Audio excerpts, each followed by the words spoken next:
نو چې کله نبی علیه الصلاة وسلام په غزوه احد کې صفونه جوړ کړو نو 50 کسان د خپل لښکر نه را جدا کړو او دا 50 کسان په دغه ډیرکۍ باندې کېنول د عبدالله ابن جبیر رضی الله تعالی عنہ په کمانډرۍ کې دی ورله امیر کو او دا ورته نبی علیہ الصلوۃ والسلام وفرمایل وی کوم فتح ومنت او کو شکست ومنتو تاسو به د دې ځای نه راکوزیږئ نه وی حتی تر دې پورې کو زمونږ غوښې مارغان تختې هم به تاسو د دې غونډۍ نه راکوزیږئ نه تاسو 50 کسان به په دې غونډکۍ ناست یئ ځکه نبی علیہ الصلوۃ والسلام ته الله د جنګ ډېر مهارت ورکړی و نبی علیہ الصلوۃ والسلام وفرمایل حسنا چې زما ملګري دلته په جنګ کې اخته وي او د شا غاړې د غونډکۍ غاړې دشمن راوخېږي او حمله ونه کړي نو تاسو په دې غونډکۍ ناست یئ دې نه به راکوزیږئ نه جنگ شروع شو 25 کسان په مبارزه کې د کافرو نه مړ شو مردار شو دا یو جنگ چې پکې دی یو تن به وتو بل دای طرف راوتو 25 کسان د کافرو نه مردار شو یو په یو به جنګ و 25 کسان د هغې نه مردار شو بیا چې عام جنگ شروع کېده که نه نو د هغې چې کومې ښځې وي د ځان سره راوستې وي هغې په ګډا شروع کړه او سندرې شروع کړې ګډای شروع کړه او سندرې ویل او په غزوه بدر کې چې د دوی کوم سرداران مردار شوي وو هغه ورته رایادول شروع کړو چې ستاسو نه پلان کې وجلی دی او ستاسو نه پلان کې وجلی دی او تاسو نه پلان کې وجلی دی نن ای ځوانانو تاسو را رسېدلي د هغې بدله به اخلئ په دې سندرو کې ورته د ښځو دا جذبه راوچتوله دوی دومره په جوش کې راوسته او دا شراب یې چې راوړي هغه په سرونو راواړول شراب یې وڅکل او جنگ شروع شو غزا شروع شوه حتی تر دې پورې چې مسلمانانو فتح وموندله اول کې کافرو شکست وخوړو څوک په یو تخته څوک په بله تخته څوک یو غر ته منډې وهه څوک بل غر ته منډې وهه کافرو په تیښته شو وتښتېدل یو صحابي وایي د بخاري شریف حدیث مبارک دی وایي ما د کافرو ښځې په خپلو سترګو ولیدې چې په دې غونډۍ باندې روانې وې او د خپو دا پنځیبونه ښکارېدل په منډه تښتېدلې او دا تورې به د کافرو ورته اولې او زغرې به یې ورته اولې د بدن نه به ایستي ځکه چې بدن دروند سړی منډه نشي والی که نه نو زغره به یې د بدن نه ورته وکړه چې کومه توره وه هغه به یې ورته وکړه چې دا راسره نه چې په منډه وځم ځان وباسمه نه هغه تورې او زغرې غورځولې او منډې وهلې کافر وتښتېدل کافرو شکست وخوړو چې وخوړو مسلمانان شروع شو مال غنیمت راټوله مال غنیمت یې راټوله نو دا خپلې تورې او نیزې سیټ ته کېښودې او چې د چا سره سورلي وه هغه هم سیټ ته وتړله سورلو ته راکوشو سورلۍ سیټ ته وتړلې زغرې هم لرې کړلې یعنې اسلحې هر څه یې سیټ ته کېښودل چې اوس مال غنیمت راټول کړو چې د هغې نه کومې تورې پاتې شوي زغرې پاتې شوي څه سامان دې پاتې شوی چې دا راټول کړي مسلمانانو دپاره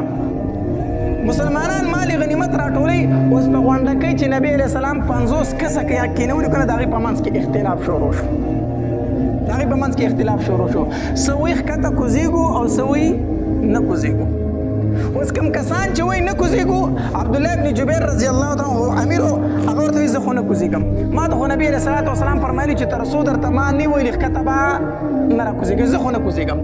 هغې نورو کسانو ورته وایي ټیک ده نبي علیه السلام فرمایلي چې ښکته به نه راکوزېږئ خو در قیامته پورې خو یې نه وویلي که نه چې دلته به ناست یې جنګ ختم شو اوس به موږ خو دلته همیشه دپاره نه یو ناست که نه چې جنګ ختم شو چې ښکته کوز شو چې د مسلمانانو سره امداد وکړو مال غنیمت راټول کړو موږ به دلته یوازې هسې ناست یو د مسلمانانو په منځ کې څه راغی اختلاف راغی تو تو مې پکې جوړ شو 40 تنه راکوز شو د عبدالله ابن جبیر رضی الله تعالی سره صرف 10 تنه پاتې شو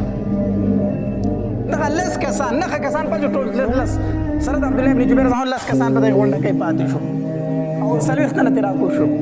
خالد بن ولید رضی الله تعالی خو د مخکې نه د دې غونډکۍ په تلاش کې و چې زه به حمله کوم د شا غاړې به ورځم په دې ځای باندې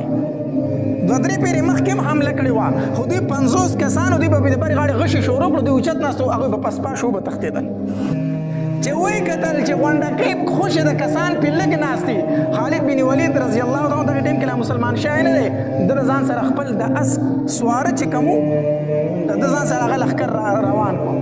او راوختل چې دوی وکتل چې خالد بن ولید را روان دی نو دوی وی چې یاره بره رارسي راپسې نو مونږ خو بیا 10 تنه یې مونږ به ووجنې شهیدان به کړي ښکته مسلمانان خو ناخبر دي دوی پسې ورکوز شو دا مسلمانان پسې وړومبې ورکوز شو دا 10 تنه چې ورکو شو هغې پاسونو مقابله لږه وکړه خو دغه 10 وړه کسان یې شهیدان کړو دغه 10 کسان شهیدان شول مسلمانانو او خالد بن ولید په دغه غونډکۍ باندې راواوړېدو چې راواوړېدو اوس مسلمانان د ځان نه خبر نه دي مال غنیمت راټولوي او د دې غاړې پې د حمله وکړه چې حمله وکړه بس مسلمانان وارخطا شو په لاس کې توره نشته نیزه نشته اصغره ایښې ده سورلۍ سیټ ته ودرولي دي ټیټ دي مال غنیمت راټولوي د پاسه پې حمله راغله چې حمله راغله مسلمانان وارخطا شو یو خوا تخته بل خوا تخته بل خوا تخته مسلمانان خواره واره شو د نبی علیه الصلاة والسلام سره صرف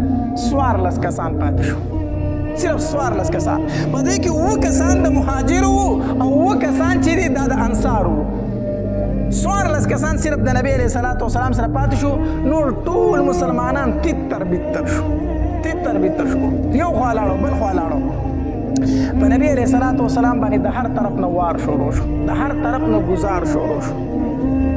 ابو طلحه رضی الله تعالی د نبی علیه الصلاة والسلام خواته ولاړو غشه چې براته به خپل لاس نیو چې غشه براته به خپل لاس نیو حتی در دې پورې ابو طلحه رضی الله تعالی لاس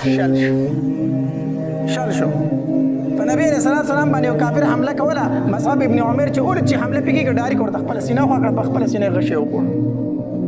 دا مصعب ابن عمر رضی الله تعالی د نبی رسول الله مشابه او په شکل صورت کې یو شانو د نبی رسول الله سره شکل میلاوي د داسي نو چې د حمله کوله په نبی علیه الصلاة والسلام باندې کنه نو د ورته خپل سینه اخوا کړل مصعب ابن عمر رضی الله تعالی عنه شهید شو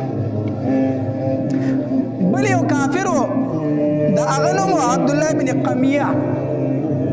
دو قتل چې نبی علیه الصلاة والسلام سره دوره څوک نشته دی دا یو پهلوان عبد الله بن قمیه د په نبی علیه الصلاة والسلام باندې ډایرک حمله وکړه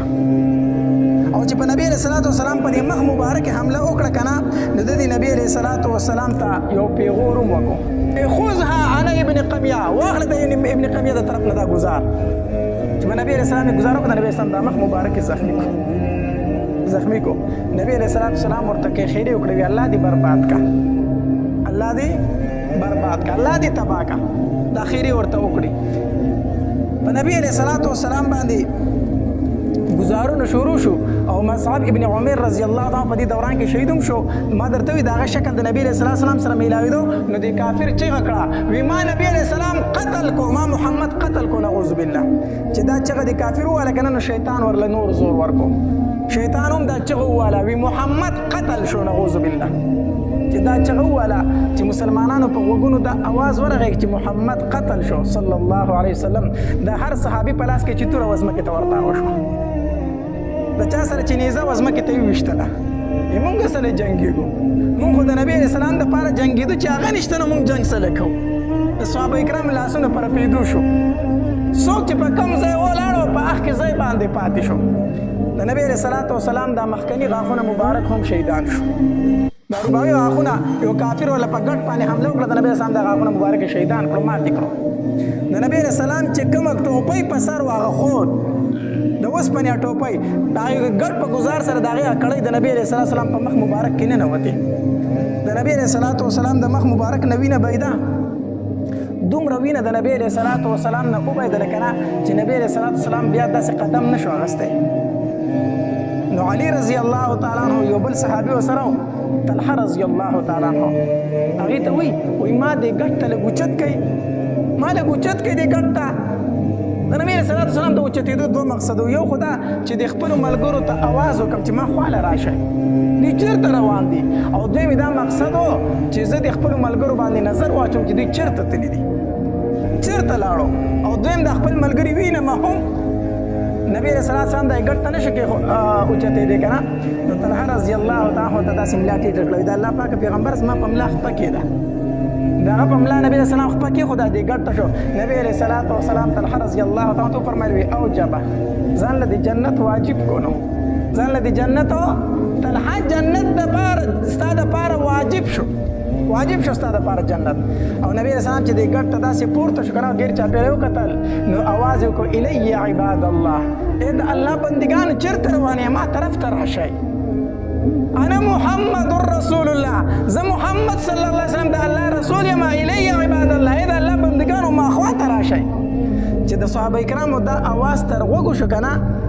نو ټول صحابه کرام را منډ کړل نبی رسول الله صلی الله علیه وسلم ټول ټول نبی علیه الصلاۃ والسلام ته راغونډ شو، ګیر چاپېره والا راغله خوا ته راورسېدله. په دې کې